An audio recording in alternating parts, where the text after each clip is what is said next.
All right, so next up, we have Ali from Netscope. Netscope, sorry. Too many net things in my mind. It was close enough, right, Billy?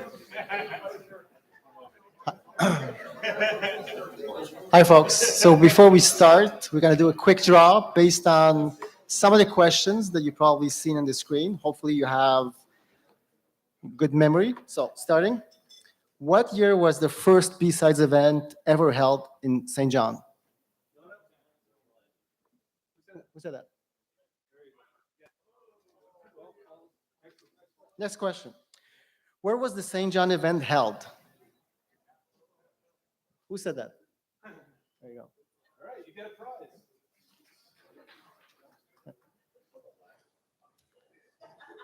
Third question.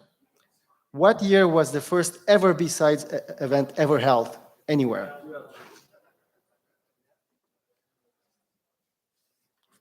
Okay. Question before last. Where was the first ever BSides event held? Yes. Great answer. The gentleman over there. And final question, an easy one, I think. Name another city where BSides has been held. Vegas?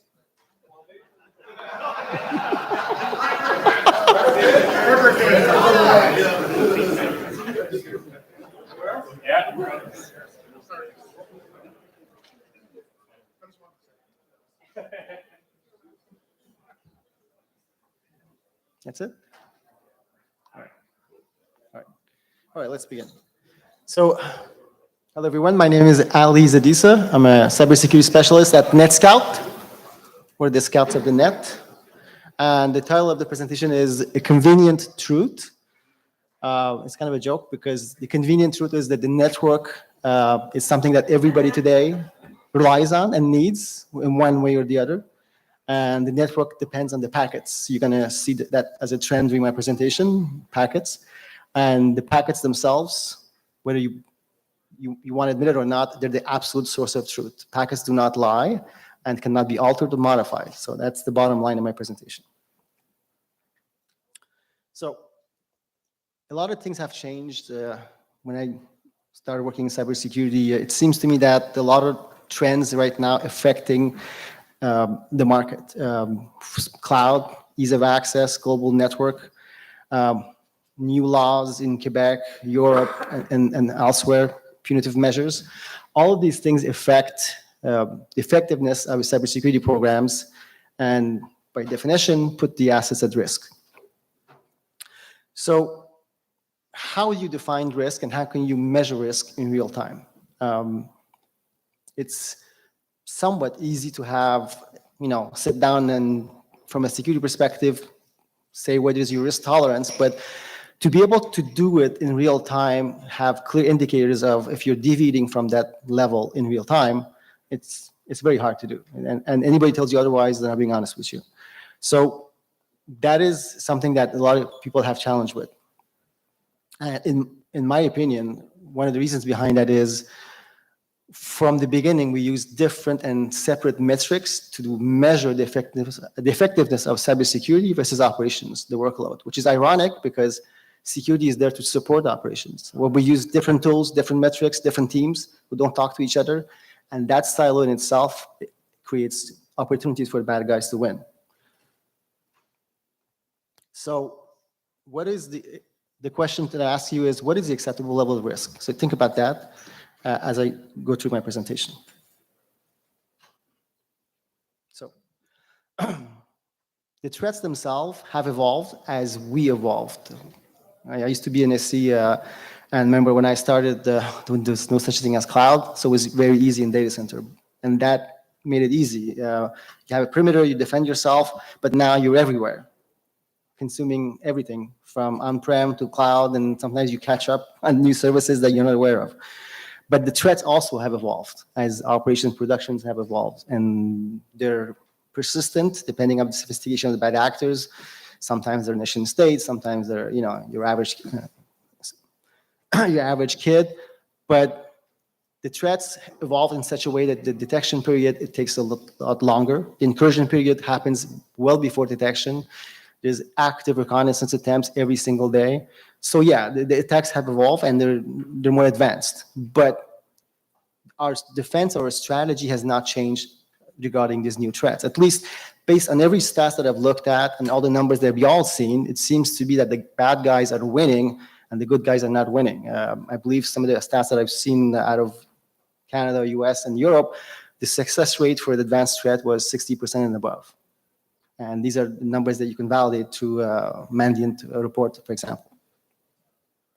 So the cybersecurity strategy for so long has been relied on things such as logs.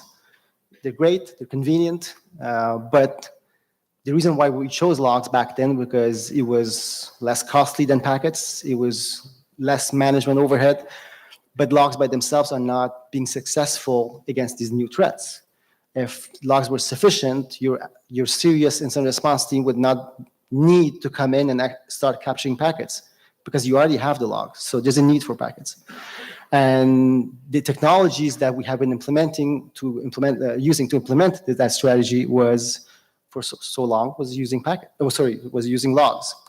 So the question that I asked the team and ask yourself is, has that strategy been working for you? Are you really getting your money's worth? The cyber defense world and the security world, you're familiar, there's no shortage of good vendors, there's a lot of solutions. And we should, in my opinion, we should stop chasing the magic bullet or the one solution or the buzzword of the day and focus on the process and procedures and overall visibility. The defense in depth, it's something that's old, but it actually works. The challenge is what layers of your defense in depth needs more love or attention and how you go about finding that and focus your energy. There are better technologies out there and the security sector, especially regarding packet analysis and deep packet inspection, has evolved tremendously. Today, we can with ease analyze packets in real time, create metadata on those packets, which can be used from security to NetOps to DevOps, different contexts, different use case. So a lot of benefits that are available today that was not available before. One thing also has changed. The dependency of these new cool and nice features are easy to consume has hidden the complexity behind it. It's easy to access a service, but that creates bigger attack surface. This complexity creates more dependency on cybersecurity to have a more situational awareness in real time. It's not enough to say that I have this IP and I see it's talking to, I don't know, Emotet, the level 10 malware. But what is the impact behind that malware? It's which servers? What are the use cases of those servers? What is the context of that service within your environment? Are they transactional? Are they testing? What is it you come out of it? Because if you cannot have that information in real time and kind of superpose the security versus operations, you're not focusing on things that matter. You're not focusing on your crown jewels. And that is what's missing. That is actually the security gap that we have in the market today. So going back to the question, what layers of your defense in depth needs more love? My answer to you is network packets, something that you already have. The networks of today, our enterprise networks, have evolved tremendously from SD-WAN, direct access to the cloud, and it seems to be there's always some kind of project regard to network. So the network for me is foundational element, and this ever-changing entity creates complexities and blind spots. If you ask your average customer or secure architect, do you know how everything's connected? Do you truly know in real time the dependencies between those services, the user, the session, the middleware? They can't. It's an unfair question to ask. It's because we don't have the right data set to give those honest answers in real time. Imagine if you could tell in real time the dependencies that you have on your average cloud provider on an availability zone. If you see that it's being saturated and you have to migrate to a different zone, that creates a risk for your cybersecurity strategy in real time. We often neglect that. We're consuming services such as UC, collaboration, but that's a target for cybersecurity. And most vendors don't focus on UC as if it's a thing apart, but it's actually a thing. So you need to have proper visibility, and that could come only by leveraging the packets that you all have in your environments.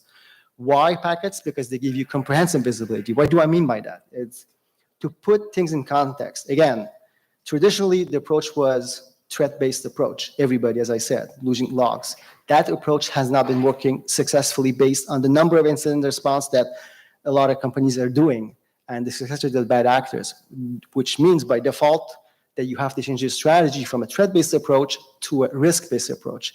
And in order for you to be aware of all the risks, you have to leverage every single data that you have already in your environment. And packets, being the absolute source of truth, as I mentioned, cannot be modified, altered, or erased, such as logs, give you that context. And using deep packet inspection, or DPI, in real time gives you multiple benefits to have that situational awareness to put things in context.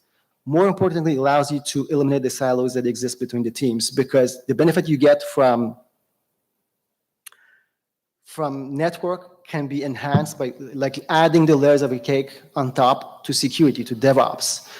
And just as an example. So with regard to when to act, the time is now. Ask yourself, are you seeing truly what you need to see based on everything that you have? Are you acting, the data that you are using, is it enough? Is it sufficient? Do you using the right data set? Obviously, there's a lot of stuff that multiple solutions and vendors in place, but are you seeing the proper context between LDAP, DNS, and DHCP and the session of the user? Do you know what's normal in real time for that specific user and that specific applications versus abnormal? For you to say, you know what, I'm seeing jitter or a different packet entropy for that application. That is not normal. Let's investigate. Because from a network perspective, that could be just performance or availability. But from a security perspective, as you may all be aware of, sudden change in packet entropy for regard to an application or jitter could be a clear indicator of compromise for an attack. It's only by superposing these different teams and silos through packets and leveraging the same data set from different contexts, you could put things in perspective. And by doing so, you'll focus on things that matter. Because you can understand what is normal traffic for a specific user and application in the context of their reality, transactional database, and so on, you'll focus on things that matter first. So your average analyst, when you see that ticket, sees the IP, hey, this is important. I'm going to start with this. Instead of investigating, start capturing packets reactively, and then understanding what the consequences are. And this also gives you other benefits. By leveraging packets in real time and having metadata, you'll always have the right information regarding reconnaissance because you see everything as far as sessions. What was the first attempt of a TCP MUX happening 3 months ago or 2 months ago? Who was targeted? Where is it coming from? Do you have capability of doing contact tracing? It's not important to say, oh, I have a malicious IP that was talking to blah, blah, blah. Okay, who was patient zero? What level of credentials they have? Who were they talking to 6 months ago? Can you go back in time? And to be able to back in time application of IOCs, like tomorrow, if there's a new version of Log4j, can you truly say or admit to yourself, oh, this was here also 6 weeks ago, or you have to go back, or you have no means of going back? By leveraging packets in real time and creating metadata through DPI, as we can do today, you have all those side benefits, which saves a lot of time in actual troubles, actual day-to-day of secure operations, streamlining, eliminating silos, but also incident response and investigations. And this allows you to get ahead of threats. So what are the final benefits of using DPI? Well, it is scalable from a money perspective investment. The benefit you get from troubleshooting and availability based on network can be layered from a cybersecurity, from a DevOps perspective. You eliminate the silos. You know where the dependencies are in real time. If you see changes, you can act upon it. So it's very good from a TCO perspective. The data set that you get is a lot more rich. You get the full session, conversation, DHCP, DNS, and all those sexy buzzwords. So this gives you more data, and again, the right data, not just more tools, but the right data set. This allows you to have a better integration within your security stack as well, to put things in context. You can effectively, by using packets in real time, measure if you're deviating from the acceptable levels of risk. So if a CISO asks you, where are we with that? Where are we risk-wise? You have proper metrics to give those answers. And you can put things in context. If you're running new service or using old service, you can know what the comprehensive visibility is and have proper answers with regard to what is normal, healthy behavior for that user, session, applications, and so on. So when you see changes that are not normal, you can just put it aside and say it's just a performance issue. It could be security. A lot of times, advanced threats are hidden, and we ignore them because we say it's performance. It has to be availability. But when you dig, enough, you understand it's cybersecurity, and it's just hidden well enough. We have to use these tools that we already have from different perspectives. That's it, guys. Thank you so much for your time.